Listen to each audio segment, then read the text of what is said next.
अपनी वीरांगी और बेबसी पर रोता गढ़ पंचकूट। पंचायत पहाड़ियों की आंचल में बसा कर पंचित अपनी वीरांगी पर आज रो रहा है। आप जब वहाँ जाएंगे तो देखेंगे कि चारों तरफ जीर्ण शीर्ण अवशेष है। ये एकमात्र मंदिर का जो अवशेष आप देख रहे हैं वही बचा हुआ है, बल्कि चारों तरफ जो है सो मंदिर, बड़े बड़े मकान, राजा के महल भग्नावशेष के रूप में अवस्थित है। मन तो दुखित होता है। कहा जाता है कि यह 5 कलान यानी गोंड राजाओं के 5 कलान का यह मंदिर बना हुआ था, और इसी के आसपास में चारों तरफ आप जब जाएंगे तो बहुत ही सुंदर ढंग से आप देखेंगे कि ये मंदिर इसी में बसा हुआ है। एक और ये जीर्ण शीर्ण भाग है जिसको किला के रूप में आप देख सकते हैं, क्योंकि कहीं न लिखावट इसकी मिलती है न कुछ मिलती है। यह जस्ट एक किला के रूप में छोटा सा दिखता है भाग। हो सकता है कि राजा के महल के सामने यह सबसे ऊंचा भवन हो जो राजाओं के भवन की रक्षा करता हो। पश्चिम बंगाल के द्वारा पुरातत्व विभाग के द्वारा इसकी रक्षा की जा रही है, इसकी देखभाल की जा रही है। यह कहा जाता है कि 1600 ईस्वी में गोंड राजा यानी पंचगढ़ के, पंचकोट के राजा के द्वारा यह सब बनाया गया। इसके चारों तरफ टूटे हुए खंडहर, बिखरे हुए घर दिखाई पड़ते हैं। आप जब कभी यहाँ जाएंगे आपको सुकून मिले या नहीं मिले, लेकिन कम उम्र के बच्चों को ज़रूर सुकून मिलता है कि यह पहाड़ियों में एक झरना है जहाँ उनकी फुहारें उन्हें सुकून देती है। आप देख रहे हैं यहाँ पर एक घर के सामने में यह महल जो है सो राजा का रहा होगा। ये महल जो अभी भग्नावशेष के रूप में दिख रहा है, अपनी कहानी पर, अपनी बेबसी पर रो रहा है। सरकार को थोड़ा सा और प्रयास करना चाहिए इसकी संरक्षण के लिए, ताकि हमारे आने वाले जनरेशन यह याद करे कि यह हमारे राजा पुरोहितों के द्वारा, हमारे महान योद्धाओं के द्वारा, हमारे वंशजों के द्वारा बनाया गया। आज भी उसकी ईंटा में कहीं भी नूनी नहीं लगी है, जिसको आप कहते हैं क्षरण हो रहा, कहीं भी नहीं।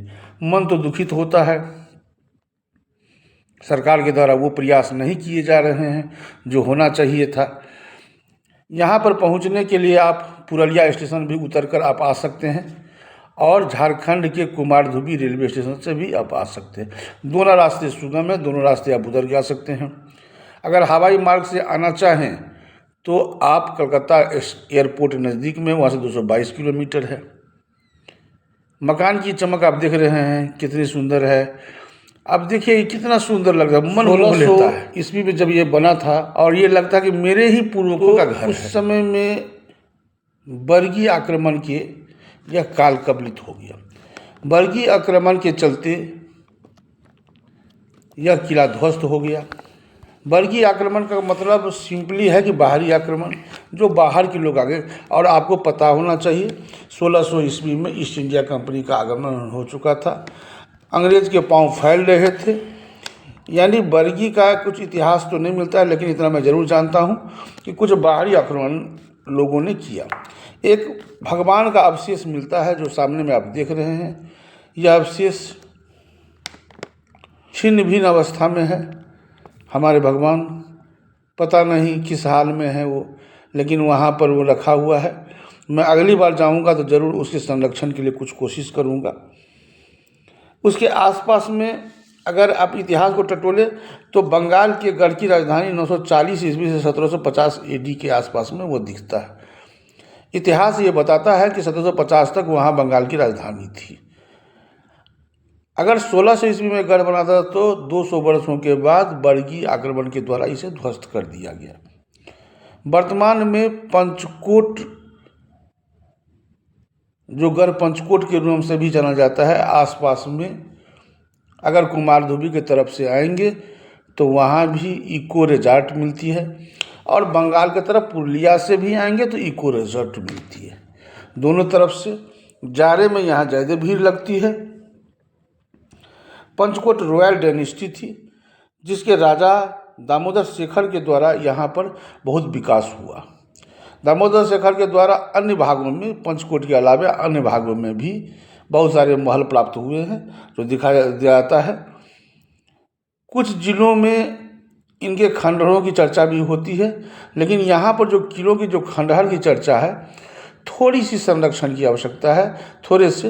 अगर इसको पर्यटन के रूप में ज़्यादा देखा जाए तो आने वाले समय में यहाँ पर लोगों का आगमन लगा रहेगा। स्थानीय लोगों के द्वारा जानकारी प्राप्त हुई कि जाड़े के दिनों में लोग यहाँ आते हैं और यहाँ पर अपनी पिकनिक उकनिक मना के लोग जाते हैं। नज़दीक में घने जंगल हैं, देखने के लिए मात्र ये सब चीज़ है। इसके अलावे एक ही चीज़ होती है कि ये याद तरोताज़ा कर देती है कि हमारे पुरख किस स्थिति में रहते थे। आज भी ईंटा टूटा हुआ है, घर टूटा हुआ है, बहुत सारी चीज़ें हैं। मन विचलित हो जाता है गढ़ पंचकोट की जब चर्चा होती है। बहुत दिनों से मैं सुन रहा था, लेकिन मैं यहाँ पर पहुँचा अपने साले साहब सरोज बाबू जो आसनसोल में रहते हैं उनके द्वारा बताने पर इन किलाओं को, जो टूटे भग्नावशेष को देखा तो मन विचलित सा हो गया। लेकिन सरकार जो करे या नहीं करे, वहाँ 2-4-10 दुकानें हैं जो पिकनिक के समय में, जाड़े के समय में खुलती है। लोग आते हैं, जाते हैं। कुमार धोबी के तरफ से जब आप आइएगा तो पंचेत डैम पार करके जंगल होके पहुंचती है। जंगलों के बीच से जब जाते हैं तो मन खुश जाती है। ये जो आप घर देख रहे हैं, खाली देख रहे हैं, अभी पूरा खाली है। ये मंदिर है।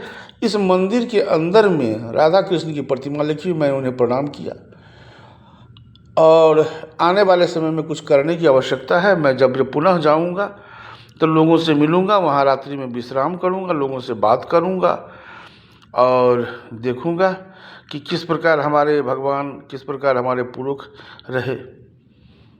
यहाँ पर एक ब्लॉगर मिला, जयदीप करके एक लड़का है, जो मेरा परिचय लिया और मन प्रसन्न हुआ इस मंदिर को देख के। आप देख रहे हैं कि भगवान राधा कृष्ण की प्रतिमा देखिए। मैंने कोशिश की है आपको दिखाने का। दिख रही है राधा कृष्ण की प्रतिमा। मैं प्रणाम करता हूँ, ये राधा कृष्ण मेरे आराध्य। इसके अलावे यहाँ से निकलने के बाद आप सीधे बंगाल की अगर तरफ जाते हैं तो कुछ कुछ होटल अच्छी स्थिति मिलती है, क्योंकि कंपैरिजन टू झारखंड बंगाल की आर्थिक स्थिति अच्छी है और वहाँ अच्छे होटल मिलते हैं। झारखंड के तरफ आप जब पंचायत पहुँचेंगे तब आपको मिलेगा खाने के लिए।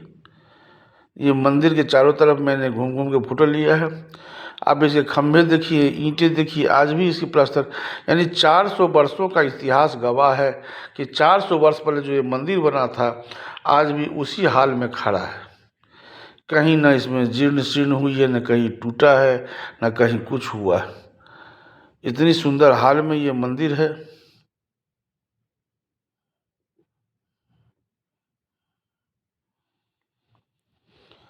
ये खाली जगह मंदिर का ही भग्नावशेष देख रहे हैं आप सामने में। इसके बारे में कहा जाता है कि ये जो राजा का महल था, जो मैंने शुरू में ही दिखाया था, उसके रक्षा करने के लिए चारों कोनों पर बने हुए थे। ये सिपाहियों के रहने के लिए बने हुए थे चारों जगह पर। 2 तो दृष्टिगोचर होता है, 2 के बारे में पता नहीं है वो है या नहीं है, लेकिन ये 2 दृष्टिगोचर होता है कि ये सिपाहियों के रहने की व्यवस्था हुआ करती थी। क्योंकि राजा महाराजाओं की रक्षा है तो 2 इस प्रकार के भवन मिले हैं, 2 तो नहीं मिले हैं। लेकिन जिस जिस दूरी पर भग्नावशेष मिले हैं वहाँ से ये लगता है कि जरूर ही राजा महाराजाओं या जमींदार जो भी रहे हों, गढ़ पंचकोट के जो महाराजा हों, उनकी रक्षा के लिए ये जरूर बना है।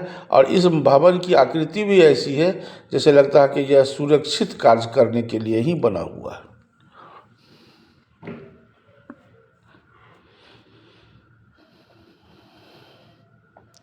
दूसरी भवन ये देखिए, ठीक उसी प्रकार का डिजाइन जो वो था, वो उसी प्रकार का डिजाइन मिलता है। उसके दूसरे भाग में, अगर वह पूर्वी भाग मान लिया जाए तो ये दक्षिणी भाग में है। उत्तरी भाग का टूटा हुआ है, पश्चिमी भाग का जीर्ण शीर्ण अवस्था में है। तो यानी महल के चारों तरफ, चारों कोने पर उनकी रक्षा के लिए भवन बने हुए हैं। यह अंतिम मंदिर, मूक दर्शक गवाह, सामने खुला मैदान। जाड़े के दिनों में यह रंगीन होता है। जाड़े के दिनों में लोग आते हैं, पिकनिक मनाने के लिए पहाड़ पर जाते हैं। नए उम्र के लिए सौगात है। नए उम्र के बच्चे बच्ची बराबर आते रहते हैं।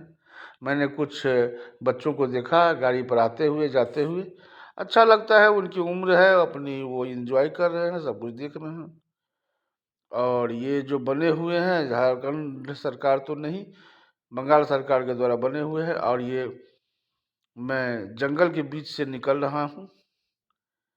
ये जंगल झारखंड सरकार यानी कुमार धुबी की तरफ से तो नहीं, ये पंचायत की ओर जाती है रास्ता।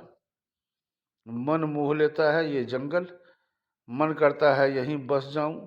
बसने की ज़रूरत तो नहीं है, लेकिन इन जंगलों में आने की ज़रूरत है। प्रकृति से प्रेम करना है तो आपको आना पड़ेगा। चारों तरफ सुंदर घने जंगल है। ये तो खाली मैदान जो मैं दिख रहा हूँ, लेकिन अब जंगल जो फोटोग्राफी मैंने लिया है वो भी आप देखेंगे जंगलों के बीच में। सुबह का समय है, मैं सुबह ही उठ गया था। गढ़ पंचकोट बहुत दिनों से मेरे मंदिर में, मेरे मन के अंदर में खोज रहा था कि मैं ज़रूर जाऊं। जंगलों के बीच से निकला और मेरे सहयोगी जो मेरे ड्राइवर हैं सवेरे ही आ गए। आने वाले समय में मैं इस प्रकार का वीडियो आप लोगों को परोसता रहूँगा। अगर आपको अच्छा लगे तो ज़रूर सब्सक्राइब करें, लाइक करें। नहीं अच्छा लगे तो ज़रूर कमेंट करें। कमेंट करने से मुझे पता चलता है कि मैं जो आपको दे रहा हूँ वह आपके लायक है या नहीं है। अंत में मैं एक बात बताऊँगा कि मैं वीडियो बड़ी मेहनत से मैंने की है। ज़रूर सब्सक्राइब करें, लाइक करें और देखें, कमेंट भी करें। धन्यवाद।